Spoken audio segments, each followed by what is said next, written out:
Sophie, une femme de 44 ans, était en train de vivre le pire cauchemar qu'une épouse puisse imaginer. Après 18 ans de mariage, elle a découvert qu'Antoine, son mari de 49 ans, avait une liaison avec une jeune collaboratrice de 29 ans. La douleur a été dévastatrice, non seulement à cause de la trahison, mais aussi à cause de la façon dont cela s'est passé. Antoine n'a rien caché. Il a simplement dit qu'il était tombé amoureux. Que Sophie était une mère et une compagne formidables, mais que le feu s'était éteint, qu'il avait besoin de ressentir à nouveau cette intensité. Sophie a fait ce que la plupart des femmes font dans cette situation. Elle a imploré, elle a pleuré, elle a promis de changer, elle a essayé de rivaliser avec la maîtresse, elle a acheté des vêtements plus jeunes, elle a changé sa coiffure, elle a essayé d'être spontanée et amusante. Comme elle imaginait que l'autre femme l'était, rien n'a fonctionné. Antoine a quitté la maison, il a demandé le divorce, et Sophie s'est effondrée. C'est alors qu'une amie lui a envoyé une vidéo de Nilda Chiaraviglio sur le pouvoir de la femme mûre. Dans cette vidéo, Nilda parlait de quelque chose que Sophie n'avait jamais envisagé. Elle appelait ça la technique du phénix. Et en 3 mois, cette technique a non seulement fait oublier complètement la maîtresse à Antoine, mais l'a transformé en un homme complètement différent. Un homme obsédé par l'idée de reconquérir Sophie. Mais ce n'était pas de la magie.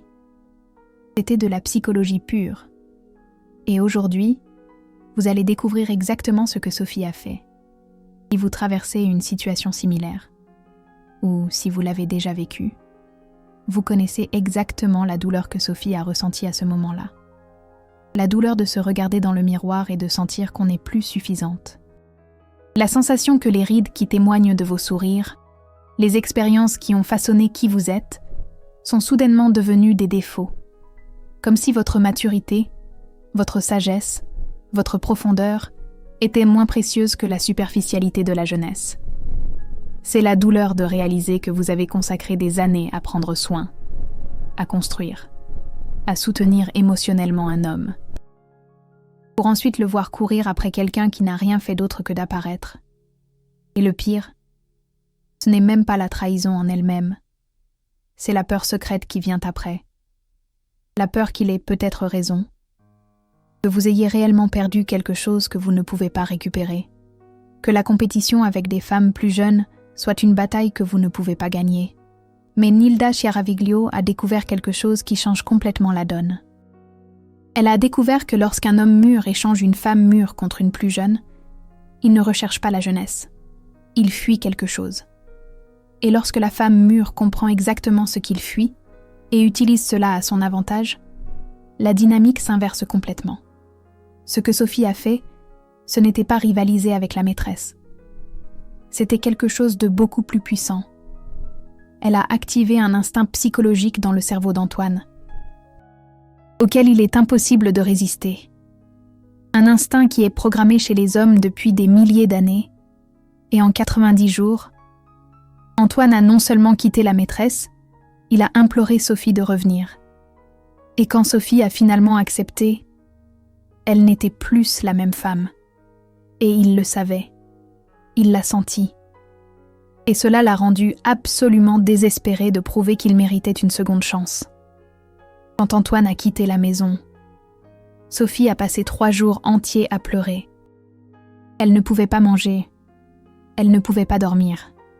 Elle ne faisait que regarder de vieilles photos du mariage, se demandant où elle avait échoué. C'est le 4e jour que son amie Isabelle est arrivée avec du café et cette vidéo de Nilda Chiaraviglio. Nilda parlait de la technique du phénix, le phénix qui renaît de ses cendres. Elle expliquait que lorsqu'une femme mûre traverse une trahison, elle a 2 choix. Elle peut essayer de redevenir qui elle était avant, en rivalisant pour un espace qui n'existe plus. Ou elle peut mourir symboliquement et renaître comme quelque chose qu'il n'avait jamais imaginé qu'il existait. La différence, Nilda expliquait, est fondamentale. Lorsque vous rivalisez, vous validez son choix. Vous acceptez que l'autre femme soit la compétition, qu'il y ait une bataille à gagner. Et dans cette bataille, Vous perdrez toujours, parce que vous jouez sur son terrain, selon ses règles. Mais lorsque vous renaissez, vous changez complètement la donne. Vous n'êtes plus disponible pour la compétition. Vous êtes à un niveau complètement différent. Et cela crée dans le cerveau masculin quelque chose appelé dissonance cognitive de rareté. Antoine était habitué à ce que Sophie soit toujours là, toujours disponible, toujours à attendre, toujours à prendre soin de lui, même quand il était avec la maîtresse. Une partie de lui savait que Sophie serait là s'il revenait. Elle était son filet de sécurité émotionnelle. Et Nilda a expliqué quelque chose qui a tout changé pour Sophie. Les hommes ne valorisent pas les filets de sécurité lorsqu'ils sautent en parachute. Ils ne les valorisent que lorsqu'ils réalisent que le filet n'est plus là. La technique du phénix, les 3 piliers. Nilda a détaillé 3 piliers que Sophie devait construire. Pas pour reconquérir Antoine, mais pour renaître comme une femme qu'il n'avait jamais connue, une femme qui serait peut-être trop bien pour lui. Pilier 1. Mort symbolique de l'épouse qu'il connaissait, Sophie, devait comprendre quelque chose de fondamental. La femme qu'Antoine a quittée, celle qui a imploré et pleuré, devait mourir. Pas métaphoriquement, symboliquement, dans tous les aspects. Le 5e jour, Sophie a pris la première décision. Elle a arrêté d'envoyer des messages. Complètement. Antoine était habitué à recevoir 3, 4 messages par jour de sa part, des questions sur des documents, sur les enfants, sur la maison. Petite tentative de maintenir le contact. Tout s'est arrêté. Mais ce n'était pas tout. Sophie a bloqué Antoine sur tous les réseaux sociaux, pas par colère, pas pour le punir, mais parce que la femme qu'elle était en train de devenir n'avait pas besoin de la validation de likes ou de visualisation de sa part. Elle n'existait tout simplement plus dans le monde numérique d'Antoine. Et voici quelque chose que Nilda souligne toujours. Ce n'est pas un jeu, ce n'est pas de la manipulation, c'est une transformation réelle. Si vous faites cela en faisant semblant, en espérant qu'il le remarque, le cerveau masculin le détecte. Mais quand c'est réel, quand vous êtes réellement en train de mourir pour renaître, ils sentent la différence. Pilier 2. Reconstruction de l'identité perdue. Sophie a réalisé quelque chose de douloureux dans les premiers jours. Elle ne savait plus qui elle était sans Antoine. Ses hobbies étaient les hobbies d'Antoine. Ses amis étaient des amis du couple. Sa routine tournait autour d'Antoine et des enfants. Alors elle a fait quelque chose de radical. Elle a pris un cahier et a écrit une question que Nilda avait posée dans la vidéo. Qui étiez-vous avant d'être son épouse? Et qui voulez-vous être maintenant? Sophie s'est souvenue qu'avant de rencontrer Antoine, à 26 ans, elle adorait la danse. Pas n'importe quelle danse. Le tango. Elle avait pris des cours pendant 2 ans. Mais quand elle s'est mariée, Antoine trouvait que le tango était trop sensuel, trop intime. Alors elle a arrêté. La 2e semaine, Sophie s'est inscrite dans une académie de tango. Pas pour rencontrer des hommes, pas pour rendre Antoine jaloux, mais parce qu'elle était en train de récupérer un morceau d'elle-même qu'elle avait enterré il y a 18 ans, elle a aussi recommencé à lire. Durant son mariage, Sophie dévorait les livres de développement personnel, sur les relations, sur comment être une meilleure épouse, une meilleure mère. Aujourd'hui, elle achète des romans, elle achète de la poésie. Elle achète de la philosophie, des choses qui nourrissent son âme et non plus son rôle, et quelque chose a commencé à se produire. Durant les premières semaines, Sophie pleurait encore toutes les nuits, mais pendant la journée, quand elle dansait, quand elle lisait, il y avait des moments où elle oubliait sa douleur, des moments où elle se sentait vivante, comme elle ne s'était pas sentie depuis des années. Pilier 3. La construction de l'indifférence authentique. Voici la partie la plus difficile. Et Nilda Chiaraviglio est très claire à ce sujet. Vous ne pouvez pas feindre l'indifférence. Le cerveau masculin possède des détecteurs de fausseté extrêmement affûtés quand il s'agit de disponibilité féminine. Nilda Chiaraviglio insiste. On ne peut pas tricher avec ses propres émotions. L'indifférence authentique ne signifie pas ne pas se soucier. Cela signifie avoir une vie si riche, si complète, si absorbante, qu'il n'est simplement plus le centre. Il redevient périphérique. La 3e semaine, Antoine a téléphoné. C'était la première fois qu'il prenait contact depuis son départ. Sophie a vu l'appel. Elle a senti son cœur s'accélérer. La tentation de répondre était écrasante. Mais elle s'est souvenue de ce que Nilda Chiaraviglio avait dit. L'ancienne Sophie aurait répondu à la première sonnerie. La nouvelle Sophie avait cours de tango. Elle n'a pas répondu. 2 heures plus tard, elle a rappelé. La conversation a été brève, polie. Il a demandé comment elle allait. Elle a dit qu'elle allait bien. Il a demandé si elle voulait parler. Elle a dit que non, pas maintenant. Elle était occupée. Il pouvait parler des questions pratiques par message. Et elle a raccroché. Antoine était confus. Ce n'était pas la Sophie qu'il connaissait. La Sophie qu'il connaissait aurait prolongé l'appel. Tenté d'étendre la conversation. Cherché des signes qu'il était désolé. Semaine 4 à 8. La transformation visible. 1 mois plus tard, quelque chose d'intéressant a commencé à se produire. Sophie n'essayait plus seulement de se reconstruire. Elle était véritablement heureuse, dans des moments de plus en plus fréquents. Elle s'était fait des amis à l'école de tango, de vraies amitiés, avec des femmes qui avaient leurs propres vies intéressantes. L'une était chef d'entreprise, l'autre était artiste, une autre avait voyagé seule autour du monde à 50 ans. Ces femmes ne parlaient pas des hommes tout le temps. Elles parlèrent de projets, de rêves, d'expériences. Et Sophie a réalisé quelque chose. Elle avait passé tellement de temps à définir sa valeur par sa relation qu'elle avait oublié qu'elle pouvait avoir sa propre valeur.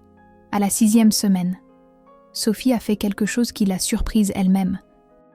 L'un des instructeurs de tango, un Argentin de 47 ans nommé Diego, a invité le groupe à une milonga, un événement de tango, pendant le week-end. L'ancienne Sophie aurait refusé, aurait trouvé cela inapproprié, aurait été préoccupée par ce qu'Antoine penserait. Mais la nouvelle Sophie a simplement dit oui. Et cette nuit-là, elle a dansé avec Diego, avec d'autres hommes, avec des femmes. Elle a dansé jusqu'à ce que ses pieds lui fassent mal et que son cœur soit léger. Et pour la première fois en 2 mois, elle n'a pas pensé à Antoine une seule fois, pendant toute la nuit. Le lendemain, leur fille de 16 ans a commenté avec Antoine. Maman est différente. Elle est heureuse. Plus heureuse que je ne me souvienne qu'elle l'ait été. Cela a planté une graine dans le cerveau d'Antoine, une graine inconfortable. Semaine 8 à 12. L'inversion psychologique pendant ce temps. La relation d'Antoine avec sa maîtresse évoluait. Au début, c'était intense, excitant, nouveau. Mais après 2 mois, la nouveauté s'estompa. Sa maîtresse, Isabelle, avait commencé à poser des questions sur l'avenir. Quand allait-il divorcer officiellement? Quand allaient-ils vivre ensemble? Quand allaient-ils assumer publiquement leur relation? Elle avait également commencé à faire des comparaisons, des commentaires sur son ex-femme, demandait si Sophie souffrait, si elle téléphonait, si elle implorait, et Antoine percevait quelque chose d'étrange. Il s'attendait à ce que Sophie soit détruite, s'attendait à des messages désespérés, s'attendait à du drame, mais il n'y avait rien, juste du silence, de la politesse quand il devait parler des enfants. Rien de plus. Cela a commencé à l'incommoder plus qu'il ne l'admettait. À la 10e semaine, Antoine est passé devant la maison. C'était un vendredi soir. Il s'attendait à voir Sophie seule, peut-être en train de regarder la télévision, peut-être en train de pleurer, mais la maison était vide. Elle était sortie. Il a téléphoné à sa fille. « Où est ta mère ?» Sa fille a répondu avec désinvolture. « Ah, elle est allée à son événement de tango. Elle adore ça maintenant. » Tango ? Antoine était confus. Quel tango ? Sa fille a expliqué. Depuis que tu es partie, elle a commencé à danser le tango. Elle est vraiment douée. Elle a même participé à une représentation la semaine dernière. Elle était magnifique. Quelque chose s'est retourné dans l'estomac d'Antoine. Sophie dansant, avec d'autres hommes. Sa Sophie, qui aimait à peine les fêtes, danser maintenant le tango. Il n'a pas pu s'en empêcher. Il a ouvert Instagram. Avait-elle bloqué ? Il a essayé depuis un autre compte. Il a trouvé son profil et a été choqué. Les photos n'étaient plus de la famille, de recettes, de citations inspirantes. C'étaient des photos d'elle en train de danser, d'elle en train de sourire, d'elle à des dîners avec des amis, d'elle dans une librairie, d'elle dans un café, en train de lire. Et sur chaque photo, elle était radieuse. Pas la radiance forcée de quelqu'un qui essaie de prouver quelque chose, mais la radiance authentique de quelqu'un qui vit, et il n'y avait pas une seule mention de lui, aucune chanson triste, aucune phrase sur la douleur, rien, comme s'il n'avait jamais existé. Semaine 12, à 16, son effondrement et sa force au 3e mois. Antoine commençait à paniquer. Une panique qu'il ne pouvait pas expliquer rationnellement. Après tout, il avait ce qu'il voulait. Il avait Isabelle, qui était jeune, jolie, sans les complications de 18 ans de mariage. Mais quelque chose n'allait pas, profondément pas. Isabelle était amusante, mais superficielle. Leurs conversations portèrent sur des séries, sur des potins du travail, sur Instagram. Antoine essayait de parler de choses plus profondes, de philosophie, de ses peurs, de ses rêves. Elle écoutait, mais ne comprenait pas. Pas comme Sophie comprenait. Avec Sophie, une phrase suffisait. Elle savait quand il était inquiet, juste à la façon dont il respirait. Elle savait poser la bonne question. Elle savait quand laisser de l'espace et quand s'approcher. Mais plus que cela, Antoine a commencé à réaliser quelque chose d'effrayant. Il n'avait pas quitté Sophie parce qu'elle n'était pas suffisante. Il l'avait quittée parce qu'il avait peur de sa propre médiocrité. Isabelle le faisait se sentir jeune, désirable, important. Mais Sophie le faisait se sentir réel. Et maintenant, en voyant Sophie aller de l'avant, en la voyant heureuse, en la voyant vivante, il a réalisé qu'il avait commis la plus grande erreur de sa vie. À la semaine 14, il a envoyé un message. Il était tard dans la nuit. Il était seul. Isabelle était sortie avec des amis. « Antoine, il faut qu'on parle. » Sophie a vu le message le matin. Elle prenait son café après son cours de tango.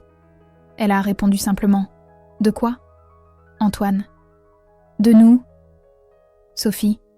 Il n'y a plus de nous. » « Antoine. Il y a toi. Il y a moi. Et il y a nos enfants. À propos d'eux, on peut toujours en parler. » « Antoine. S'il te plaît, Sophie. » J'ai commis une erreur. Sophie prit une profonde inspiration. Il y a 3 mois, elle aurait couru vers lui. Elle aurait ouvert la porte immédiatement. Elle aurait pardonné sans poser de questions. Mais elle n'était plus cette femme. Sophie, Antoine, tu n'as pas commis une erreur. Tu as fait un choix. Et moi aussi, j'ai fait le mien. J'ai choisi d'aller de l'avant. Et je suis heureuse. Vraiment heureuse. Peut-être pour la première fois depuis longtemps. Antoine. Tu as rencontré quelqu'un ? Sophie sourit. Pas de manière cruelle, mais de manière ironique. Il ne lui demandait pas si elle était heureuse. Il lui demandait si elle était avec un autre homme, comme si son bonheur ne pouvait venir que d'un homme. Sophie. Oui, Antoine. J'ai rencontré quelqu'un. Je me suis rencontrée. Et elle ne répondit rien d'autre ce jour-là. Le tournant final. Pendant les 2 semaines qui suivirent, Antoine essaya tout. Message. Appel. Il se présenta à la maison, envoya des fleurs, écrivit des lettres, et Sophie fit quelque chose que Nilda Chiaraviglio recommande toujours à ce moment-là. Elle ne dit pas non. Mais elle ne dit pas oui non plus. Elle dit « peut-être avons-nous besoin de temps. Peut-être as-tu besoin d'être sûr de ce que tu veux. Peut-être ai-je besoin d'être sûr que je ne vais pas redevenir celle que j'étais. » Ce peut-être était plus puissant que n'importe quel oui ou non, parce qu'il maintenait la porte entrebâillée, mais plaçait Antoine dans un état d'incertitude totale. Isabelle sentit le changement, sentit Antoine distant, et finalement, elle-même mit fin à leur relation. Elle était jeune, ne voulait pas d'un homme obsédé par son ex-femme. Antoine se retrouva seul, et pour la première fois, il dut affronter qui il était réellement, sans la validation de Sophie. Sans la nouveauté d'Isabelle, seulement lui, son retour et son choix. 1 mois passa, 4 mois depuis le départ d'Antoine. Il venait maintenant régulièrement chercher sa fille, et chaque fois, il observait Sophie. Elle était différente, d'une manière qu'il ne parvenait pas à articuler complètement. Ce n'était pas seulement le corps, bien que danser le tango ait dessiné ses muscles d'une façon qu'il n'avait jamais remarquée. Ce n'était pas seulement les cheveux, qu'elle avait laissé pousser et qu'elle portait maintenant lâches, sauvage, authentique. C'était l'énergie. C'était la façon dont elle évoluait dans le monde, comme si elle n'avait besoin de la permission de personne pour exister. La première fois qu'il essaya de parler au-delà du strict nécessaire, elle fut polie, mais ferme. « Antoine, j'ai une réunion. Pouvons-nous parler des détails du week-end d'Isabelle par message ?» La 2e fois, elle sortait pour retrouver ses amis. Antoine, regardant la robe qu'elle portait, une robe rouge qu'il n'avait jamais vue, demanda « Tu sors ?» Elle sourit. Pas pour lui, mais pour elle-même. « Oui, Antoine, je vis. » Et cela coupa plus profond que n'importe quelle accusation n'aurait pu le faire. La 3e fois, il fut direct. « Sophie, je sais que j'ai tout gâché. Je sais que je ne le mérite pas. Mais donne-moi une chance d'au moins parler. Vraiment. Pas des enfants. De nous. » Sophie le regarda, vraiment regarda, et vit ce qu'elle n'avait jamais vu auparavant en 18 ans de mariage. Elle vit un homme perdu, un homme qui devait finalement faire face à ses propres choix, et elle ressentit quelque chose d'inattendu. Pas de colère, pas de chagrin, mais de la compassion. Pas la compassion qui la faisait revenir en courant, mais la compassion de celle qui n'est plus émotionnellement dépendante. D'accord, Antoine. On peut prendre un café, mais pas parce que j'attends quelque chose. Parce que je pense que nous méritons tous les deux une conversation honnête. La conversation qui change tout. Ils se rencontrèrent dans un café neutre. Antoine arriva le premier, nerveux, répétant ce qu'il allait dire. Quand Sophie entra, il se leva automatiquement. Elle était magnifique. Mais ce n'était pas la beauté performative de quelqu'un qui essaie d'impressionner. C'était la beauté naturelle de quelqu'un qui est à l'aise dans sa propre peau. Ils commandèrent un café, discutèrent de banalités pendant quelques minutes. Et puis Antoine commença. « Sophie, j'ai tout gâché. Je le sais. Et je ne suis pas ici pour te demander de me pardonner. Ou de revenir. Je suis ici parce que j'ai besoin que tu saches que j'ai compris. J'ai compris trop tard. Mais j'ai compris. » « Compris quoi, Antoine ? Que je ne t'ai pas quittée parce que tu n'étais pas suffisante. Je t'ai quittée parce que je ne l'étais pas. Et au lieu d'y faire face, j'ai fui. J'ai fui dans les bras de quelqu'un qui me faisait me sentir important sans exiger de moi que je grandisse. Quelqu'un qui validait mon ego au lieu de défier mon âme. » Sophie prit une gorgée de son café. Ne dis rien. Attendis simplement. Avec Isabelle, je n'avais pas besoin d'être meilleure. Je n'avais pas besoin de faire d'efforts. Elle trouvait tout ce que je faisais incroyable, parce que j'étais plus âgée, plus établie. Je me sentais jeune à nouveau. Mais ce n'était pas de la jeunesse, c'était de la superficialité.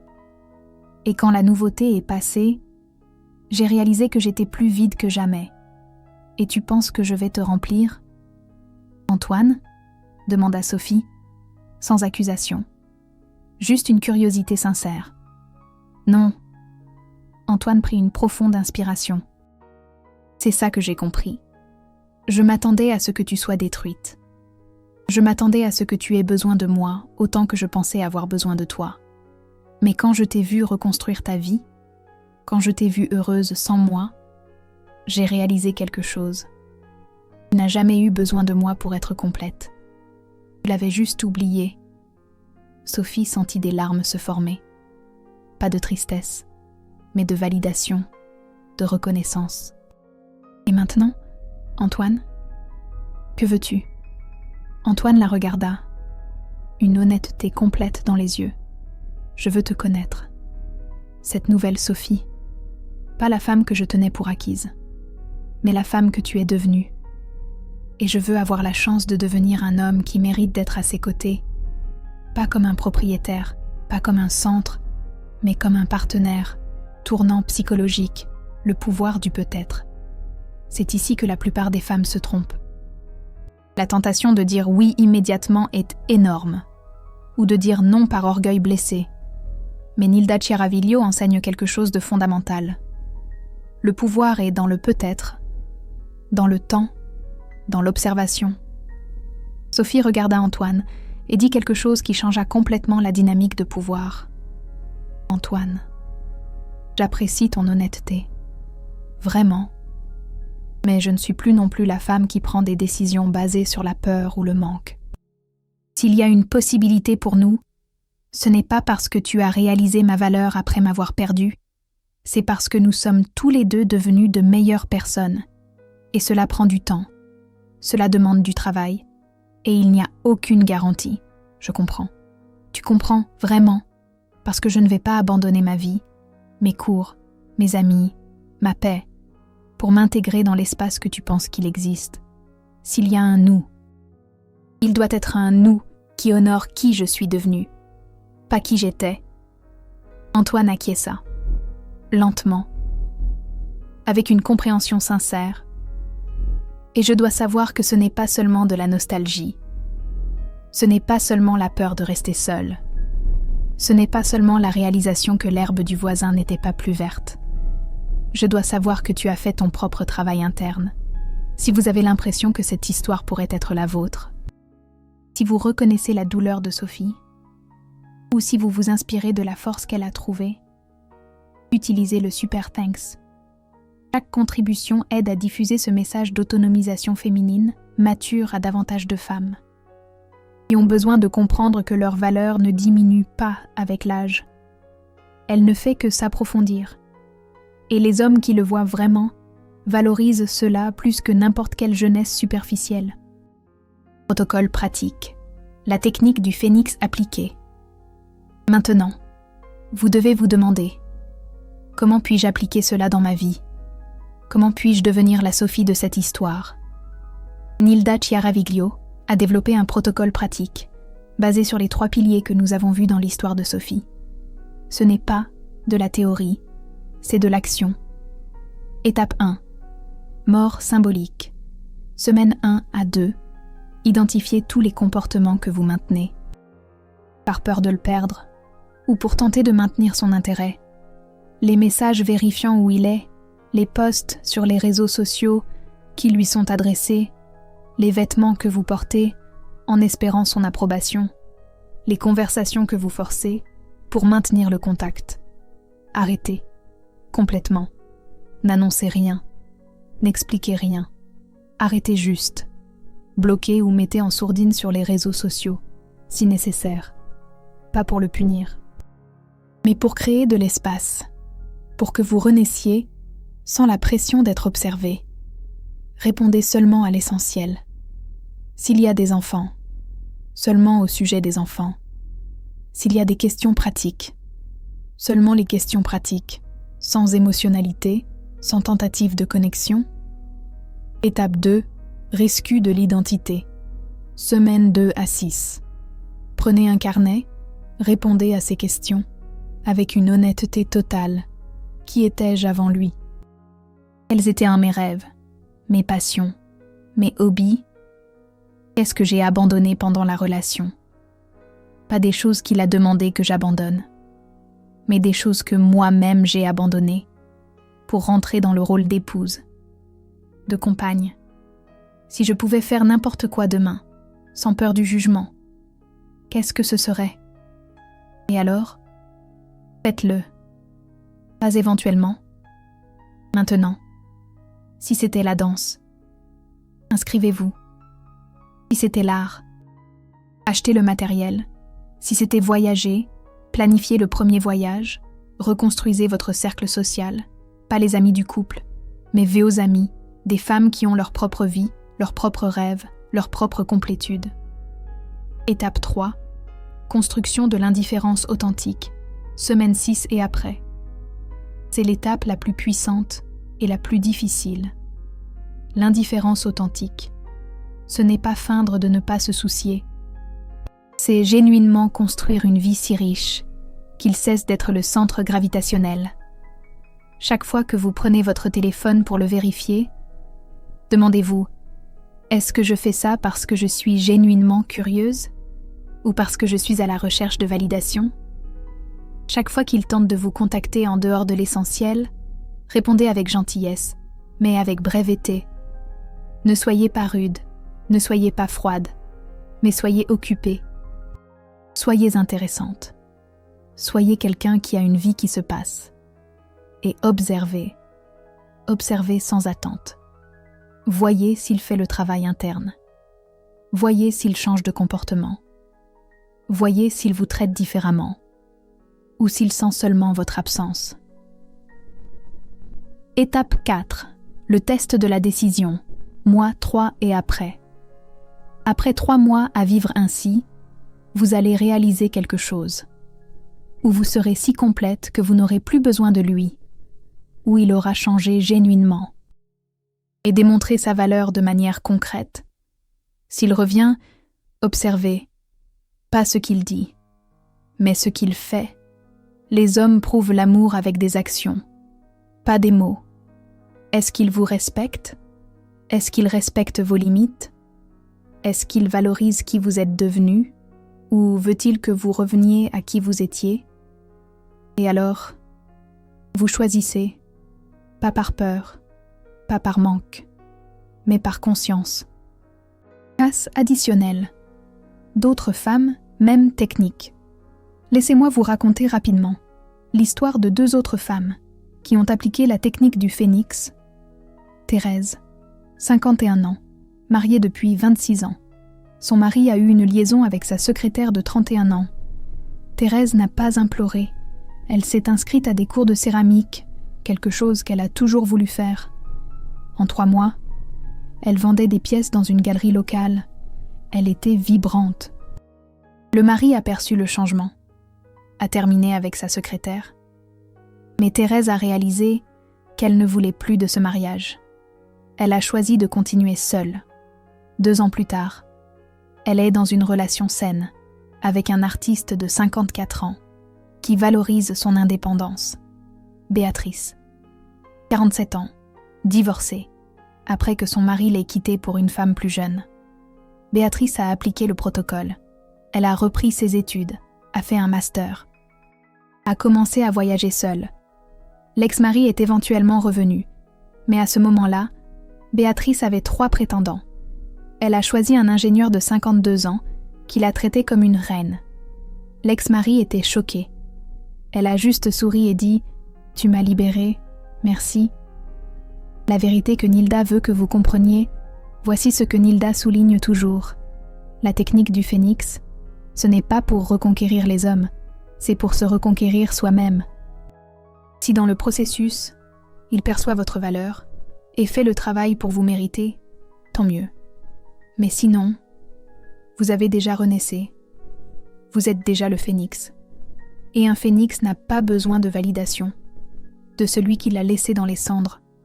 Les femmes matures ont un pouvoir que les femmes jeunes n'ont pas encore développé.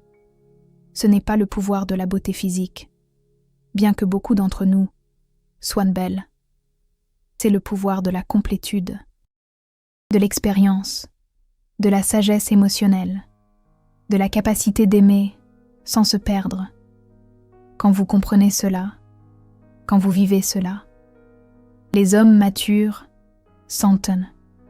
Ils sentent la différence entre une femme qui a besoin d'eux et une femme qui les choisit, et ce choix conscient est infiniment plus attirant que n'importe quel besoin désespéré. Sophie est aujourd'hui de retour avec Antoine, mais dans des termes complètement différents. Elle n'est plus l'épouse qui tournait autour de lui. Elle est une partenaire qui a sa propre orbite. Et Antoine respecte cela, valorise cela, et travaille tous les jours pour mériter d'être à ses côtés. Mais Sophie dit toujours « Le plus grand cadeau qu'Antoine m'ait fait, en me quittant, ce n'est pas qu'il soit revenu, c'est que je me sois retrouvée. » Et c'est ce que la technique du phénix fait réellement. Elle ne garantit pas qu'il revienne. Mais elle garantit que vous vous retrouviez, et une femme qui s'est retrouvée à 40 ans, à 50 ans, à 60 ans, est une force de la nature que personne ne peut éteindre. Transformation finale. Les 5 vérités de la femme phénix. Laissez-moi résumer les 5 vérités fondamentales que Nilda veut que toute femme mature intériorise. Vérité 1. Vous ne rivalisez pas avec des femmes plus jeunes. Vous jouez à un jeu complètement différent. La jeunesse physique est temporaire. La profondeur émotionnelle est éternelle. Les hommes matures qui comprennent cela, valorisent cela. Ceux qui ne comprennent pas, ne vous méritent pas. Vérité. 2. Être remplacé ne diminue pas votre valeur. Cela révèle seulement le niveau de conscience de lui. Un homme qui échange une femme complète contre une superficielle fuit la profondeur et éventuellement, il va se noyer dans sa propre superficialité. Vous ne pouvez pas sauver celui qui fuit de lui-même. Vérité 3. L'indifférence authentique est construite, pas feinte. Vous ne vous réveillez pas un jour sans vous soucier. Vous construisez une vie tellement riche, tellement remplie, tellement significative, qu'il cesse naturellement d'en être le centre. Et cette construction, c'est ça, le vrai travail. C'est un processus, une métamorphose intérieure, qui vous recentre sur vous-même, sur vos passions, sur vos ambitions, et qui, paradoxalement, vous rend plus désirable, plus attirante, parce que vous dégagez une aura d'indépendance et de force. 4e vérité. Le pouvoir du peut-être est plus grand que le pouvoir du oui ou du non. Le oui lui donne une sécurité, une assurance. Le non lui offre une conclusion, un point final. Mais le peut-être lui insuffle une incertitude, un doute. Et cette incertitude, lorsque vous démontrez une complétude, une autonomie, active tous ses instincts de poursuite. Il se demandera, il s'interrogera, il cherchera à comprendre ce qui a changé, ce qui vous a transformé. 5e vérité, renaître de ses cendres. Ce n'est pas à propos de lui, c'est à propos de vous. S'il le perçoit et revient, tant mieux. C'est un bonus, un cadeau inattendu. S'il ne le fait pas, c'est encore mieux. Parce que vous avez déjà renaître. Vous avez déjà accompli l'essentiel. Et une femme renaître. Une femme qui a traversé l'épreuve et en est ressortie plus forte, attire des possibilités que la version ancienne d'elle n'aurait jamais imaginées. Des opportunités professionnelles, des relations épanouissantes, une joie de vivre retrouvée. La technique du phénix, ce n'est pas une stratégie de manipulation. C'est un cheminement personnel, une transformation profonde qui vous permet de vous reconstruire, de vous réinventer et de rayonner de nouveau, plus fort que jamais. Nilda Chiaraviglio nous guide, avec sa sagesse et son expérience, à travers ce processus de renaissance. CTA Commentario. Dans les commentaires, je veux savoir laquelle de ces 5 vérités a le plus résonné en vous. Et si vous avez déjà vécu quelque chose de similaire à ce qu'a vécu Sophie, À quel moment avez-vous perçu que vous étiez en train de renaître? Partagez votre âge également. Créons une communauté de femmes phénix de tous les âges. Un espace d'échange, de soutien et d'inspiration pour celles qui ont traversé l'épreuve et qui ont choisi de renaître, plus fortes, plus belles, plus épanouies.